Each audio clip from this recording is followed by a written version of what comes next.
आज हम लोग मोल कंसेप्ट पढ़ेंगे।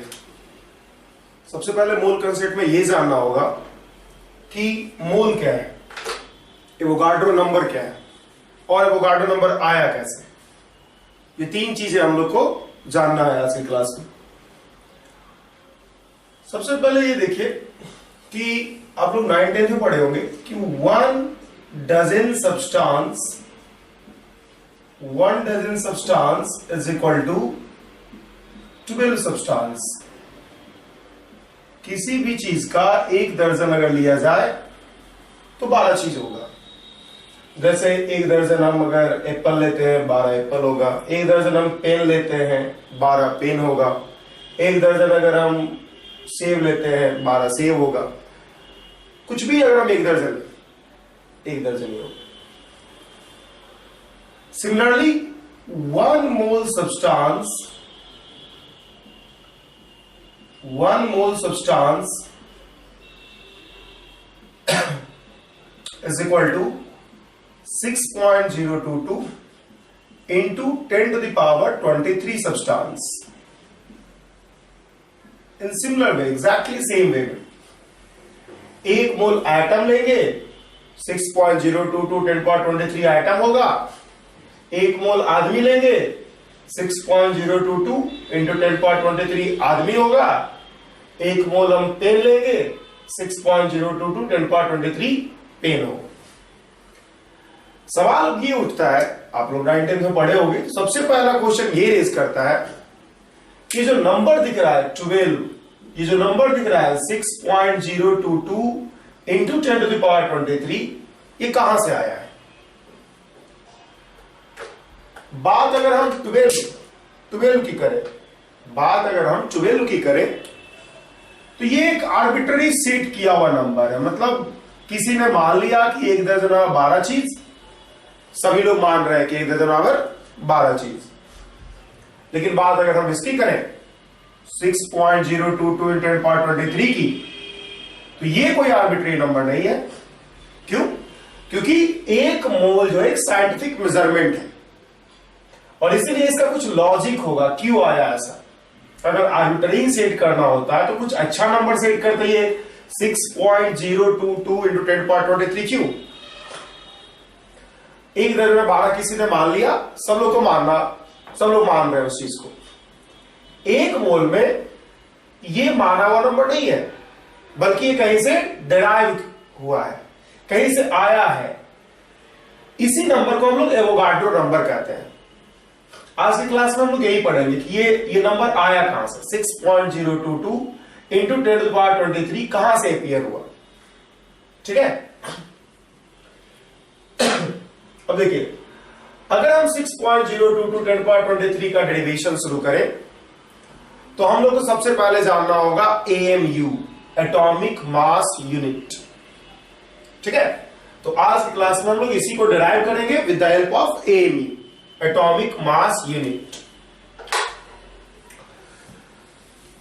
देखिए AMU क्या है, सबसे पहले तो ये हम सोचते हैं।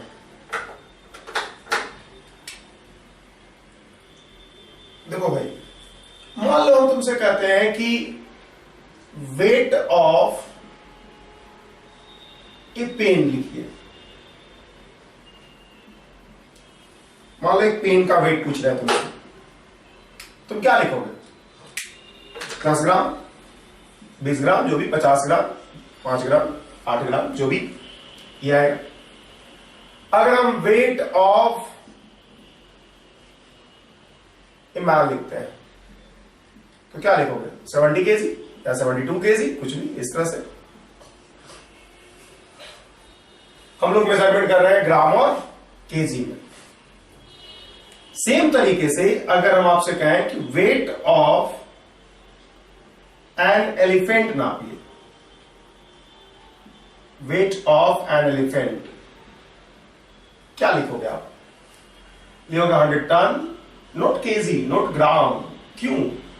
क्योंकि बहुत बड़ा चीज है। हम बड़े चीज का मास अगर हम ग्राम में नापेंगे तो इसको हमको बहुत सारा यूनिट रखना पड़ेगा, बहुत सारा जीरो रखना पड़ेगा, यूनिट वैल्यू 0।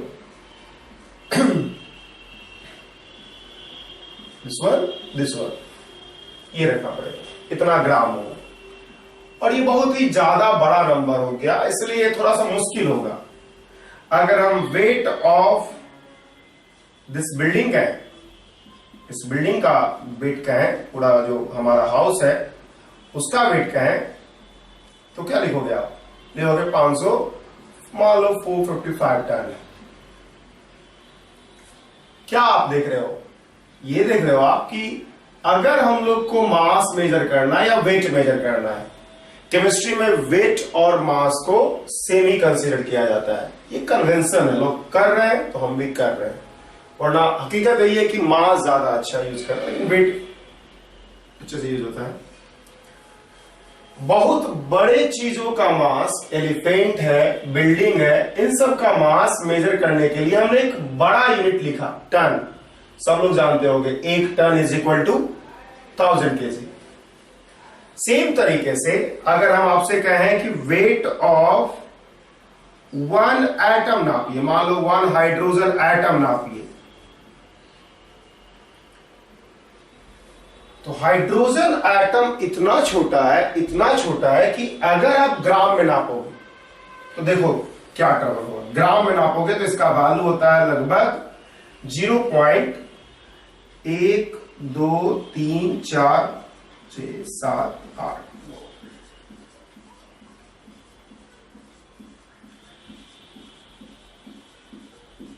इतना ग्राम। डेसिमल के बाद 23 शून्य है, 23। अब आप समझ सकते हो कि ये कहीं से सही तरीका नहीं है मेजरमेंट का।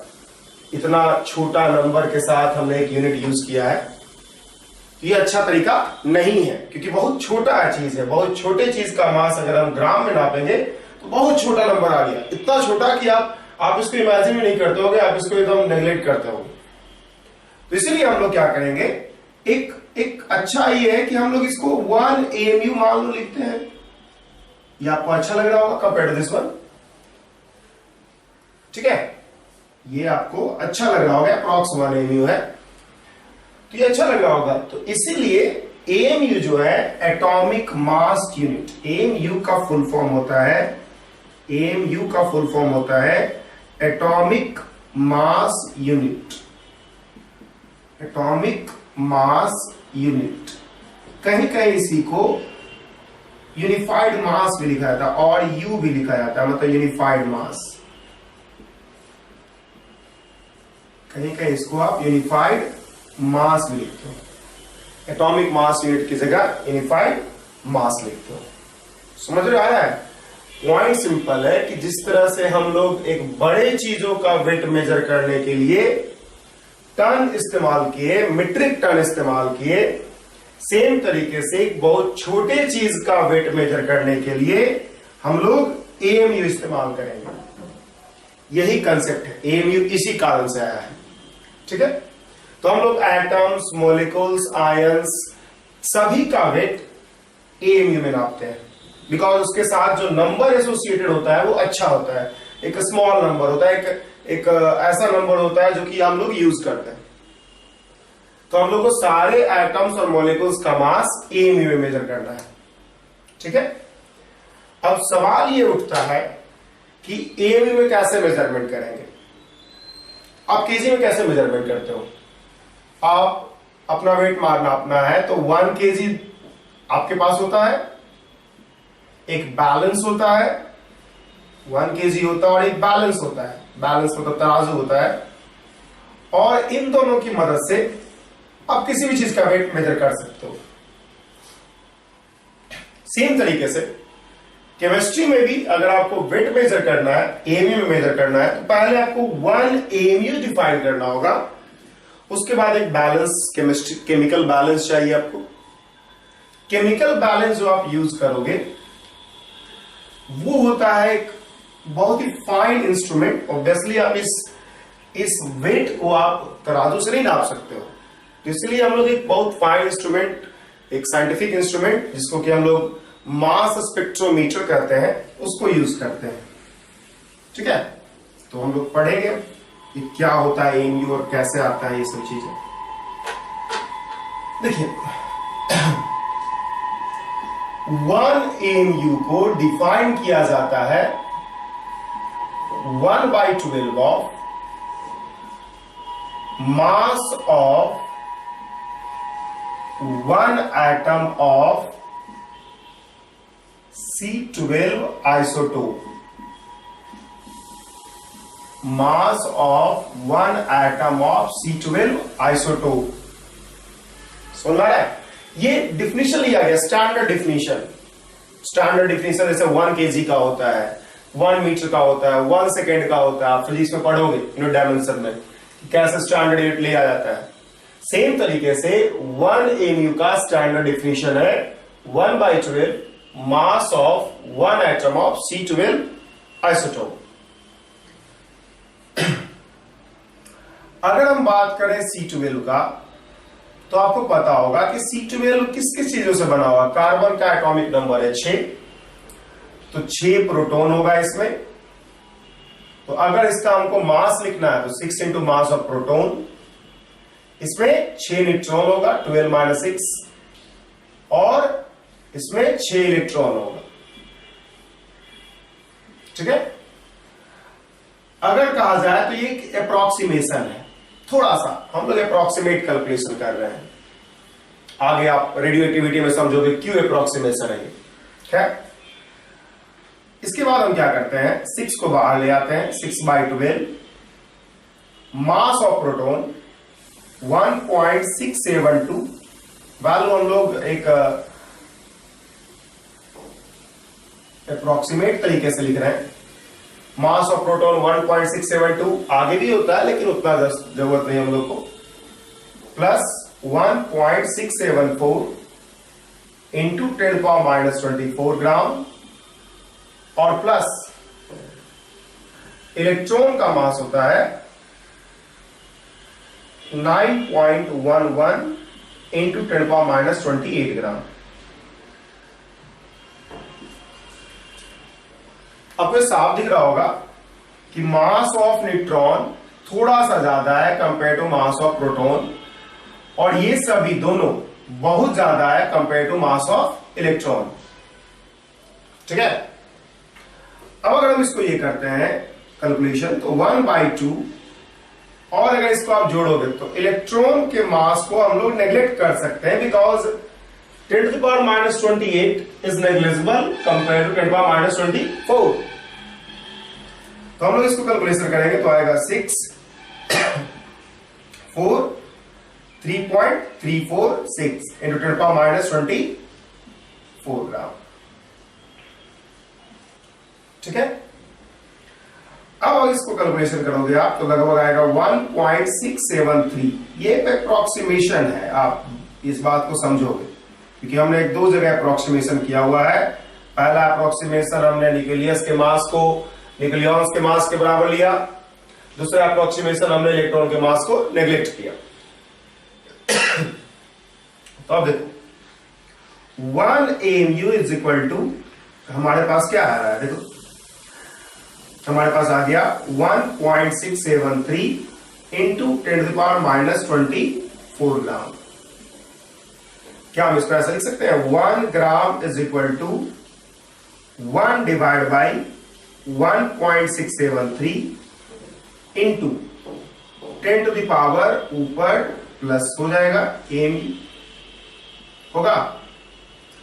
इसको आगे हम कन्वर्ट कर सकते हैं 10 divided by 10 divide by 1.672 into 10⁻23 AMU। अगर आप इसको देखोगे, इसका कैलकुलेशन करोगे अप्रोक्सीमेटली, नॉट एग्जैक्टली, क्योंकि हम लोग अप्रोक्सीमेशन के अंतर्गत पढ़ रहे हैं, अप्रोक्सीमेटली आएगा 6.022 इंटू 10⁻23 AMU। ठीक है। तो आपके पास एक रिलेशन बन गया है। क्या आपके पास एक रिलेशन बना, 1 gram is equal to 6.022 into 10⁻23 AMU। दिखा आपको ना कि कैसे ये नंबर आया। ये नंबर मतलब हमारे पास रिलेशन एक फॉर्मूला की तरह आप इसको याद रखोगे, 1 gram is equal to 6.022 into 10⁻23 AMU। Mole concept का एक फॉर्मूला है ये।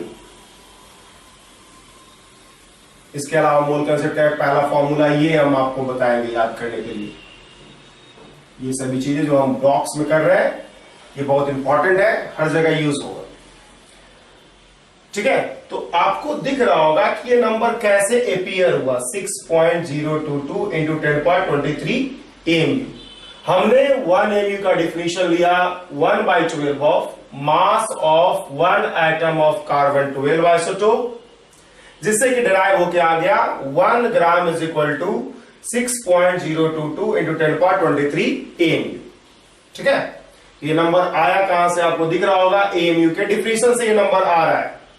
अगर हम मान लो AMU का डिफिनेशन कुछ चेंज करते हैं तो ये नंबर चेंज करेगा, डेफिनेटली करेगा, कैलकुलेशन से आ रहा है, डेफिनेटली चेंज करेगा। खैर वो हम लोग आगे पढ़ेंगे कब क्या चेंजेस संभव है इसमें। अब देखिए हमारे पास ये रिलेशन हो गया कि 1 ग्राम और AMU का हमने अभी तक ये किया है कि AMU में हम लोग मेजरमेंट करेंगे, 1 AMU को डिफाइन किया और 1 AMU और ग्राम को रिलेट किया। चूंकि दोनों वेट मेजरमेंट का यूनिट है तो दोनों के बीच का एक रिलेशन होगा। जैसे 1 टन इज इक्वल टू, आप बोलते हो 1000 kg, वैसे बोलोगे 1 gram is equal to 6.022 × 10⁻23 AMU। ठीक है, अब देखिए इसके बाद देखिए हमारे पास एक रिलेशन आया, वी हैव क्या, 1 gram is equal to 6.022 into 10⁻23 AMU।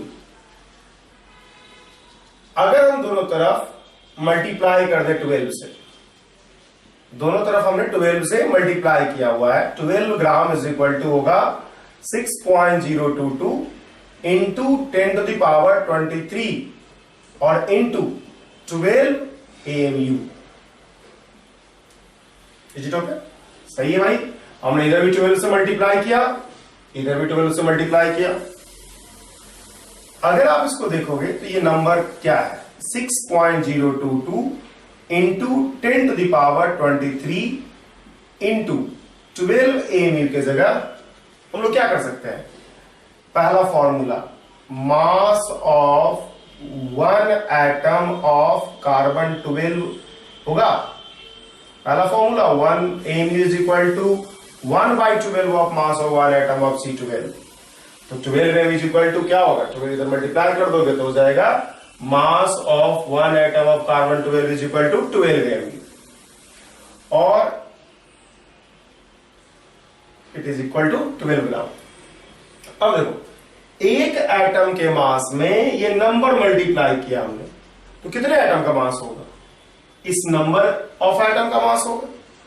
मान लो एक पेन का मास है आपके पास, उसमें आप 5 मल्टीप्लाई करें तो कितने पेन का मास आ रहा होगा, 5 पेन। एक पेन का मास है, उसमें अगर हम 50 मल्टीप्लाई कर दिए तो कितने पेन का मास आएगा, 50 पेन का मास आएगा। तो इसी तरह से एक एटम के मास में कोई भी नंबर हम मल्टीप्लाई कर दे, x मल्टीप्लाई करें तो x एटम का मास आएगा। तो ये इक्वेशन इंप्लाइज कर रहा है कि 12 gram is the mass of क्या, is the mass of 1 atom of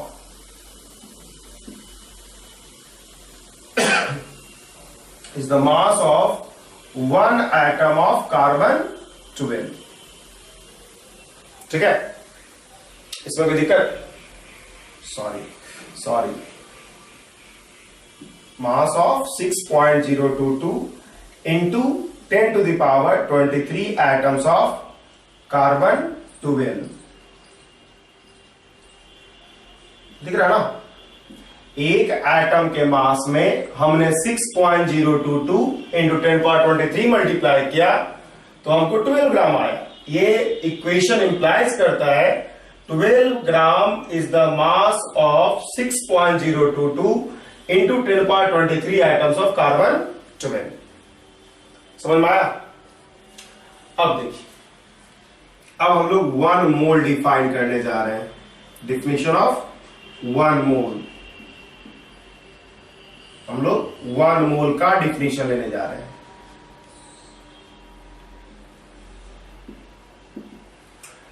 देखिए 1 मोल का बहुत जगह आप डिफिनीशन देखोगे कि 1 mole of any substance is defined as 6.022 × 10⁻23 substance. ये डिफिनीशन नहीं है। पहली बात, डिफिनीशन ये है 1 mole of any substance has as many number of substance as there are number of carbon 12 atoms present in 12 gram of carbon 12। समझ में आया? 12 ग्राम कार्बन 12 में जितना कार्बन 12 एटम्स का संख्या होगा उतना ही 1 मोल सब्सटेंस में सब्सटेंस का संख्या होगा। समझ रहा है? पॉइंट ये है 1 mole of any substance, 1 mole of any substance has as many number of substance as many number of substance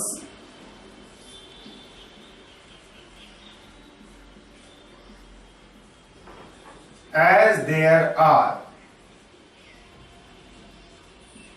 number of carbon 12 atoms present in कितना 12 ग्राम ऑफ कार्बन 12। कार्बन 12 के 12 ग्राम में जितना नंबर ऑफ कार्बन 12 एटम्स होगा उतना ही substance का संख्या किसी भी सब्सटेंस के 1 मोल में होगा। समझ में आया? अब देखिए हम लोग ऊपर डिराइव कर चुके हैं कि 12 ग्राम में कितना आइटम्स है 6.022 इंटू 10⁻23 एटम्स ऑफ कार्बन 12। तो इसका मतलब है कि 1 मोल में कितना सब्सटेंस होगा 6.022 × 10⁻23 सब्सटेंस। ये इसी तरह से डिफिनीशन है जैसे कि हम अगर ये बोले कि 1 दर्जन में उतना ही सब्सटेंस होगा जितना कि इस क्लासरूम में सीलिंग फैन का संख्या है। अब इस क्लासरूम में सीलिंग फैन का संख्या गिन लो आप, कितना है 12, गिन लो आप 12 है। तो 12 है, इसका मतलब है कि 1 दर्जन सब्सटेंस बराबर कितना होगा 12 सब्सटेंस। समझ में एकदम बिल्कुल वही है कि 12 ग्राम ऑफ कार्बन 12 में जितना कार्बन 12 एटम्स का संख्या होगा उतना ही 1 मोल सब्सटेंस में सब्सटेंस का संख्या होगा। अब ऊपर हमारे सामने है कि since 12 gram of carbon 12 has 6.022 into 10⁻23 carbon 12 atoms. So 1 mole of any substance, 1 मोल किसी भी सब्सटेंस का कितना सब्सटेंस रखेगा 6.022 into 10⁻23 सब्सटेंस। ये समझ में आया कैसे ये अपीयर हुआ 1 mole is equal to 6.022 into 10⁻23 appear कैसे हुआ। ये एग्जैक्ट प्रोसीजर है। बहुत आप लोग 9th-10th में सब लोग यही पढ़ता है कि 1 दर्जन बराबर 12 थिंग्स, तो 1 मोल बराबर उसी तरह से 6.022 into 10⁻23 things. Even 11th-12th standard में बहुत लोग पढ़ते हैं इस तरह से है, जो कि गलत अप्रोच है, जो बच्चों के लिए अप्रोच है। गलत नहीं कह सकते हम, लेकिन ये जरूर है कि वो बच्चों के लिए, मतलब जो 9th-10th के उनके लिए है। आप अगर 11th-12th में हो, जेई की तैयारी कर रहे हो, मेडिकल की तैयारी कर रहे हो, तो ये वो तरीका अच्छा नहीं है। ये तरीका अच्छा है जिसमें हमने साफ देखा कि किसी भी सब्सटेंस का 1 मोल 6.022 इंटू 10⁻23 सब्सटेंस कैसे रखता है। ठीक है, देखिए जो 1 मोल सब्सटेंस में सब्सटेंस का संख्या होता है उसी को बोलते हैं हम लोग Avogadro number. the number of substance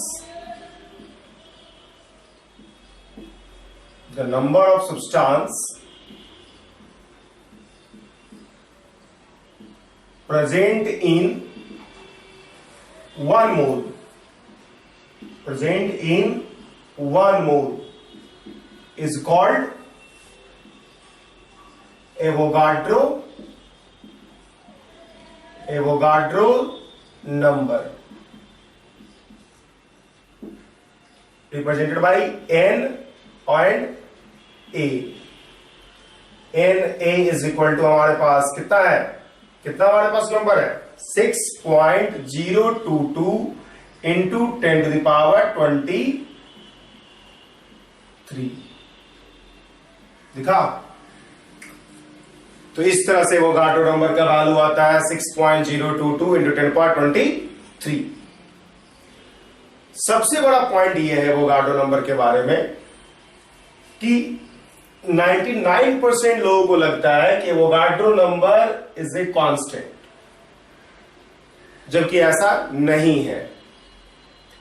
Avogadro number को हम लोग कांस्टेंट की तरह ट्रीट करते हैं। एवोगाड्रो कांस्टेंट इसको बोला जाता है इसलिए बिकॉज हम लोग 1 AMU का और 1 मोल का डिफिनेशन चेंज नहीं करते हैं।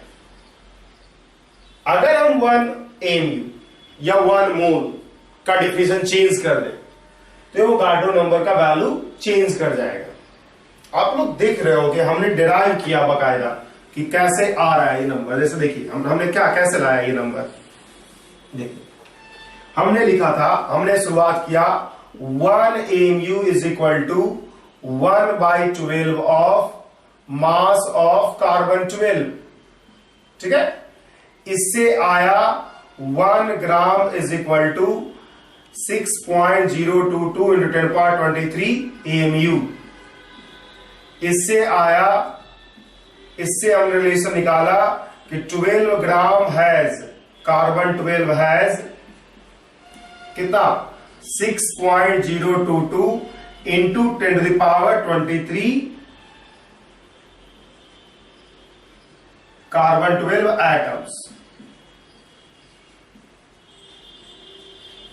और इससे हमने निकाला कि 1 मोल में 1 मोल का डिफिनेशन अप्लाई करके हमने निकाला कि 1 mole of substance has 6.022 into 10 power 23 substance. 1 मोल का डिफिनेशन अप्लाई किया कि 12 ग्राम में जितना होगा कार्बन 12 उतना ही होगा 1 मोल सब्सटेंस और सब्सटेंस का संख्या। अगर हम मान लो इसको चेंज करते हैं, किसी क्वेश्चन में आपको दे दिया गया हो कि वो गार्डो नंबर को एवोगाड्रो नंबर वैल्यू पूछ रहा है। बहुत लोगों को लगता है एवोगाड्रो नंबर तो फिक्स है, सीधा सीधी आंसर लिख देते हैं लोग, वो बहुत गलत है। अगर आपको 1 AMU का डिफिनेशन चेंज किया तो ये चेंज होगा। मान लो हम 1/10 कर देते हैं तो अलग आएगा कैलकुलेशन करके, ये अलग आएगा तो सब अलग होगा, ये अलग होगा मतलब एवोगाड्रो नंबर का वैल्यू चेंज कर गया। अगर फिर क्या करते हैं हम ये सब कुछ सेम रह देते हैं। मान लो हम यहां पे इसको चेंज नहीं करते बल्कि यहां पे चेंज करते हैं हम 1 मोल का डिफिनेशन। 1 मोल डिफिनेशन को हम लोग चेंज करते हैं। मैंने कहा था कि 1 मोल में उतना ही सब्सटेंस होगा जितना कि 12 ग्राम कार्बन 12 में कार्बन 12 एटम्स का संख्या है। अगर हम इसको चेंज करके ये कह दें कि 1 मोल में उतना सब्सटेंस होगा जितना 20 ग्राम कार्बन 12 में कार्बन 12 एटम्स का संख्या है, तो 12 ग्राम में इतना है तो 20 ग्राम में कुछ अलग होगा ना, अलग होगा तो मोल अलग हो जाएगा। इसका मतलब साफ साफ है कि जो एवोगाड्रो नंबर है is not a fundamental physical constant, बल्कि इसका वैल्यू डिफिनेशन ऑफ 1 AMU और डिफिनेशन ऑफ 1 मोल पे डिपेंड करता है। ठीक है, तो हम लोग लिख लेंगे कि एवोगाड्रो नंबर, ये चीज याद रखिएगा, ये सब लोग को अधिकतर लोग को लगता है कि कांस्टेंट है। Avogadro's number is not a fundamental physical constant. Fundamental physical constant वैसे कांस्टेंट को कहा जाता है जिसका वैल्यू कभी चेंज नहीं करता है, जैसे प्लैंक कांस्टेंट, जैसे universal gravitational constant. Avogadro number is not a fundamental physical constant and its value and its value depends on definition of 1 mu,